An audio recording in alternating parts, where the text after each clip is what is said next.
الذین کفروا للذین آمنوا لو کان خیرا ما سبقونا الیہ.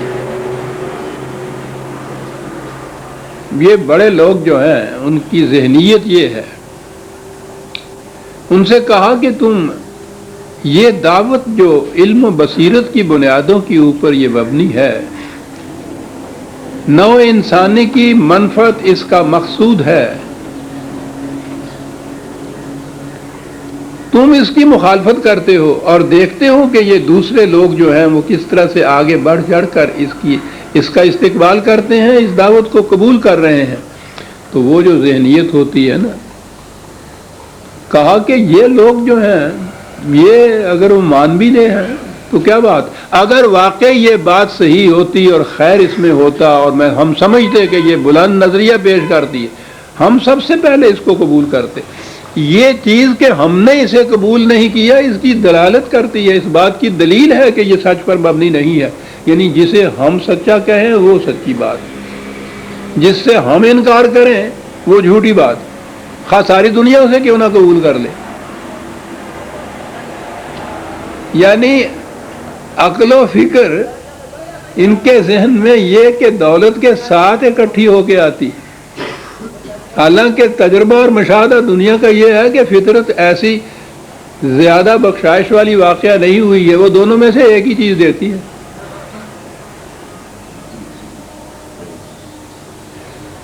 دلیل یہ ہے کہ اگر واقعی یہ ایسی سچی بات ہوتی تو یہ لوگ اسے کیوں قبول کرتے، ہم سب سے پہلے قبول کرتے. ہم نے چونکہ اسے قبول نہیں کیا ہے اس لیے یہ سچی ہو ہی نہیں سکتی. ٹھیک، پھر وہ پنجابی دی مثل آتی ہے، جی کوٹھی وچ دانے اور کملے بھی سیانے. جس کے گھر میں کھانے کو ہو اس کے پاگل بھی عقل مند اور دیوانے ہوتے ہیں. وہ ٹھیک بات ہے جی. عقل و فکر، دانش توار، یہ سارا کچھ تو یہ امارت اور دولت کے ساتھ متعلق ہے. صاحب غریب آدمی کہاں عقل و فکر کا مالک اور دانش مند ہو سکتا ہے؟ صاحب کہا یہ ہے چیز ہم نے قبول نہیں کیا اس کو، یہ انہوں نے اگر قبول کر لیا تو یہ اس کی صداقت کی دلیل نہیں ہو سکتا. ہم قبول کرتے صداقت، اگر یہ سچا ہوتا تو ہم سب سے پہلے قبول کرتے. عزیزان من، بات تو یوں ہو رہی ہے جیسے 1400 سال پیشتر کی، بلکہ اس سے بھی بہت پہلے کی. اطلاق اس کا آپ دیکھیے کہ احمد تک کے لیے ہوتا چلا جا رہا ہے. وہ انسانی ذہنیت کی بات کر رہا ہے، کسی خاص قوم کی بات نہیں کر رہا. وَإِذْ لَمْ يَهْتَدُوا بِهِ فَسَيَقُولُونَ هَذَا إِفْكٌ قَدِيمٌ. تو چونکہ خود نہیں قبول کیا ہے اس واسطے وہ اس کے متعلق کہتے ہیں کہ یہ کوئی سچائی نہیں ہے، وہی ایک جھوٹی باتیں افسانے ہیں جو پہلے سے چلے آ رہے ہیں، وہی یہ پیش کر رہا ہے. وہ تو یہ کہہ رہے ہیں اس کے متعلق. اور قرآن کیا کہہ رہا ہے؟ قرآن کی دعوت کی ایک عجیب خصوصیت ہے عزیزان مان. دنیا کے کسی مذہب کو آپ لیجئے، وہ اپنے مذہب کے باہر نہ کہیں کسی دوسرے اہل مذہب کو سچا سمجھتے ہیں، نہ ان کے بانی کو وہ خدا کا رسول سمجھتے ہیں، نہ ان کی کتاب کے متعلق یہ کہتے ہیں کہ واقعہ خدا کی طرف سے ہوگی.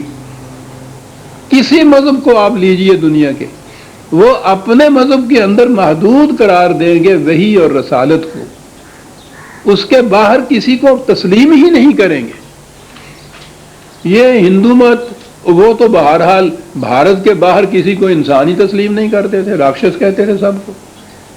کہ جائے کہ وہ باقی مذاہب والوں کے انبیاء کو رسول یا نبی تسلیم کریں، وہ تو اپنے ہاں کے جو انسان ہیں چوتھے درجے کے اوپر شودر، انہیں انسان تسلیم نہیں کرتے. تو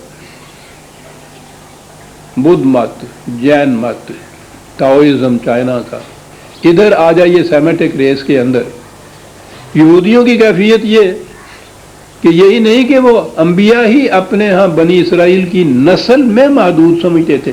یہ نسلی مذہب ہے. بنی اسرائیل کے باہر کا کوئی شخص یہودی مذہب قبول نہیں کر سکتا، اس میں داخل ہی نہیں ہو سکتا. یہ تبلیغی مذہب ہی نہیں تھا، مذہب نسل میں محدود. تو جب اور جنت ان کے لیے مختص، غیر بنی اسرائیل جنت میں بھی نہیں جا سکتا. تو غیر بنی اسرائیل میں وہ رسول کیسے تسلیم کر لیں گے؟ غیر بنی اسرائیل تو ایک طرف حضرت عیسیٰ علیہ السلام تو بنی اسرائیلی تھے، انہی میں سے تھے۔ نہ صرف یہ کہ انہیں نبی نہیں تسلیم کیا بلکہ دعویٰ کر رہے ہیں آج تک کہ انہوں نے ان کو لے کے پھانسی دے دیا اور صلیب پہ چڑھا دی، تو وہ اپنے سے باہر کسی کو نبی یا کسی کو رسول کیسے مان لیں گے؟ کسی مذہب کو کے متعلق یہ کیوں عقیدہ رکھیں گے کہ وہ خدا کی طرف سے تھا؟ عزیزان من، یہ کشاد قلب اور یہ نظر کی وسعت یہ قرآن نے ہی آ کے اپنی دعوت کے اندر پیش کی۔ کہا یہ کہ حضرت نوح سے لے کے آج تک دنیا کی ہر قوم کے اندر رسول آتا رہا ہے، ہر ملک کے اندر رسول آتا رہا ہے، ہر قوم کو خدا کی طرف سے وہی ملتی رہی ہے، اور یہ لازم قرار دے دیا نبی کہ محمد رسول اللہ صلی اللہ علیہ وسلم پر ایمان لانے والوں کے لیے کہ ان سے پہلے تم تمام انبیاء کے اوپر ایمان لاؤ تو پھر یہ ایمان قابل تسلیم ہوگا۔ عزیزان من، دنیا کے تمام مذاہب کو چیلنج کر کے آپ بتائیے کہ لائیے تو اپنے ہاں سے اس قسم کی کشادہ نگہی کی کوئی مثال۔ کہا کہ بعض کا تو ہم نے نام لے دیا ہے اس میں، اور باقی وہ ہیں کہ جن کا نام نہیں ہم نے لیا، لیکن ہم نے نام لیا ہو یا نہ نام لیا ہو، یہ تمہیں ماننا ہوگا کہ دنیا کی ہر قوم میں رسول آئے، دنیا کے ہر ملک میں رسول آئے، اور اس طرح سے ان پہ ایمان لانا ہے کہ لا نفرق بین احد من رسلہ، رسول ہونے کی حیثیت سے ہم ان میں کوئی فرق ہی نہیں کرتے۔ محمد رسول اللہ صلی اللہ علیہ وسلم، اور خواہ وہ ہندو مت بھی اپنے آپ میں کسی کو اگر اپنا کوئی، وہ تو آپ مذہب کا صرف بانی مانتے ہیں نا، ان کے یہاں تصور ہی نہیں ہے نبی یا رسالت کا، یا اوتار مانتے ہیں، لیکن کوئی بھی ہو لا نفرق بین احد من رسلہ، ہم تفریق نہیں کرتے رسالت کی حیثیت سے ان میں سے کسی میں بھی۔ محمد صلی اللہ علیہ وسلم کی رسالت پر ایمان لانے سے پیشتر ان سب کی رسالت پر ایمان لانا اور پھر اس میں تفریق نہ کرنا، یہ ہے دعوت قرآن کی۔ ہے دنیا کا کوئی مذہب جو اس دعوت کی اس کشادہ نگہی کو اس طرح سے پیش کرے؟ اور اسی لیے سب سے زیادہ دنیا میں پرامن اور امن کی دعوت دینے والی جماعت وہ یہی ہو سکتی ہے جس کی کیفیت یہ ہے کہ وہ دوسرے ان کے ہاں کے پیغمبروں کو ان کی رسالت میں نبی اکرم صلی اللہ علیہ وسلم کی شان میں گستاخیاں کریں کچھ بات، ہم ان کے ہاں کے مظلومہ جو جتنے بھی داعیان مذہب تھے ان کے ہاں کے خواہ وہ نبیوں کی صف میں آئے یا نہیں آئے قرآن کی روح سے، ہم ان کی شان میں گستاخی کا ایک کلمہ نہیں کہہ سکتے،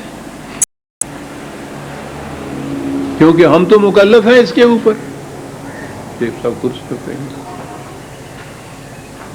کہ نام لیا گیا یا نہیں لیا گیا، ہم تو مانیں گے کہ ہاں وہ خدا کے رسول ہو سکتے، اور ہمیں ماننا ہوگا کہ لا نفرق بین احد من رسلہ، ہم ان میں اور نبی اکرم صلی اللہ علیہ وسلم میں رسالت کی حیثیت سے کوئی فرق ہی نہیں رکھتے صاحب، تو ہم ان کی شان میں کوئی گستاخی کا کلمہ کہہ سکتے ہیں؟ مسلمان تو خدا کی ان احکام کی روح سے مجبور ہے کہ ان کی تعظیم کرے، خواہ وہ کتنی دریدہ دہنی سے کام کیوں نہ لیں، ہم ایک لفظ بھی گستاخی کا ان کے پیغمبروں کی یا ان کے بزرگوں کی شان میں نہیں کہہ سکتے۔ اور اسی اعتبار سے اگلی کتاب وَمِن قَبْلِهِ کتاب موسیٰ امامًا وَرَحْمَةً، قرآن سے پیشتر جس طرح سے کہ حضرت موسیٰ علیہ السلام کے متعلق کہا کہ خدا کا سچا رسول بڑی دعوت عظیم لے کے آیا، اسی طرح سے کہا کہ اس سے پیشتر کتابیں بھی خدا کی طرف سے آئی، اور اس سے پہلے وہی تمہاری کتاب جسے تم کہتے ہو تورات اپنی کتاب کہتے ہو، ہم شہادت دیتے ہیں کہ اپنے وقت میں وہ بھی اپنے وقت کی امامت کرتی تھی اور خدا کی رحمت اس کے اندر تھی۔ یہ قرآن کریم نے انبیاء کرام کو، پھر ان کی کتابوں کو اور ان کتابوں کی حامل امتوں کو بھی امام کہہ کے پکارا ہے۔ قرآن کے جیسا میں نے عرض کیا الفاظ کے انتخاب میں